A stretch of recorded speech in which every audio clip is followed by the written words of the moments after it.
ഒരു ഗ്രാമത്തിൽ ഭയങ്കരമായ വരൾച്ച, മഴയില്ല, കിണറുകൾ വറ്റി, കുടിക്കാനും കുളിക്കാനും നനക്കാനും വെള്ളമില്ലാത്ത അവസ്ഥ. അങ്ങനെ ആ നാട്ടിലുള്ള ആൾക്കാരൊക്കെ ദൂരെ ഒരു സ്ഥലത്തുള്ള ഒരു മുനിവര്യനെ തേടിയെത്തുകയാണ്. അങ്ങനെ ഗുരുവിനോട് ഒരുപാട് അപേക്ഷിച്ച് അവർ മഴ പെയ്യിപ്പിക്കാൻ വേണ്ടി അദ്ദേഹത്തെയും കൂട്ടി നാട്ടിൽ വന്നു. നാട്ടിലെത്തിയ ഗുരു മഴ പെയ്യിപ്പിക്കാൻ വേണ്ടി ഒരു ഡാൻസ് ആരംഭിച്ചു.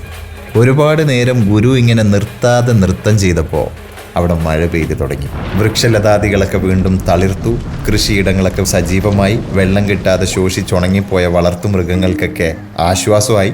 അങ്ങനെ ഇരിക്കുമ്പോൾ ആ നാട്ടിലെ യുവതി യുവാക്കളൊക്കെ പറഞ്ഞു, ഇങ്ങനെ ഡാൻസ് ചെയ്താൽ മഴ പെയ്യുമായിരുന്നെങ്കിൽ നമുക്ക് ഈ ഗുരുവിനെ കൂട്ടിക്കൊണ്ടുവരേണ്ട ആവശ്യമില്ലായിരുന്നല്ലോ, നമുക്ക് തന്നെ ഇവിടുന്ന് ഡാൻസ് ചെയ്താൽ പോരെ, നമുക്കും ഡാൻസ് ചെയ്യാനൊക്കെ അറിയാലോ എന്ന്. പക്ഷെ ആ നാട്ടിലെ പ്രായമായ ആൾക്കാർക്കൊക്കെ മറ്റൊരു അഭിപ്രായമായിരുന്നു. അങ്ങനെ അവർ ആ ഗുരുജിയെ തിരിച്ച് അദ്ദേഹത്തിൻ്റെ സ്ഥലത്തേക്ക് പോകാൻ അനുവദിക്കാതെ ഈ ഗ്രാമത്തിൽ തന്നെ തുടരാൻ ഒരുപാട് നിർബന്ധിച്ചു.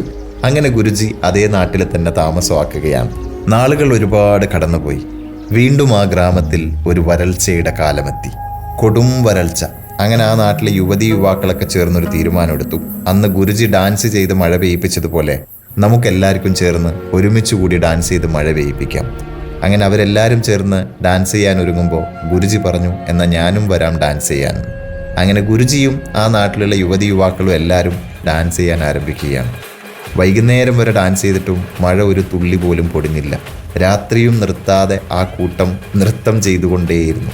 പിറ്റേന്ന് രാവിലെ ആയപ്പോൾ ആ നാട്ടിലെ യുവതി യുവാക്കളൊക്കെ തളർന്നു, മടുത്തു. അങ്ങനെ ഓരോരുത്തരായി നൃത്തം ചെയ്യുന്നത് അവസാനിപ്പിച്ചു. പക്ഷെ അപ്പോഴും ഗുരുജി നിർത്താതെ ഡാൻസ് ചെയ്തുകൊണ്ടേയിരുന്നു. അങ്ങനെ വീണ്ടും ഒരു 10-12 മണിക്കൂർ ഡാൻസ് ചെയ്ത് അടുത്ത ദിവസം രാത്രിയായപ്പോൾ മഴ പെയ്തു തുടങ്ങി, ശക്തമായ മഴ. പിറ്റേ ദിവസം ആ നാട്ടിലെ യുവതി യുവാക്കളൊക്കെ ഗുരുജിയോട് മാപ്പ് പറയാനെത്തുകയാണ്. ഗുരുജി, ഞങ്ങൾക്ക് തെറ്റുപറ്റി, അങ്ങ് ഡാൻസ് ചെയ്തത് കൊണ്ടാണ് മഴ പെയ്തത്. ഞങ്ങൾ വിചാരിച്ചു ഞങ്ങൾ ഡാൻസ് ചെയ്താലും മഴ പെയ്യും എന്ന്. അപ്പോൾ ഗുരുജി പറഞ്ഞു, യഥാർത്ഥത്തിൽ ഞാൻ ഡാൻസ് ചെയ്തത് കൊണ്ടല്ല മഴ പെയ്തത്. നിങ്ങൾ ഡാൻസ് ചെയ്താലും മഴ പെയ്യുമായിരുന്നു. പക്ഷെ നിങ്ങൾ ഡാൻസ് ചെയ്തത് മടുക്കുവോളമാണ്. എന്നാൽ ഞാൻ ഡാൻസ് ചെയ്തത് മടുക്കുവോളമല്ല, മഴ പെയ്യുവോളമാണ് എന്ന്.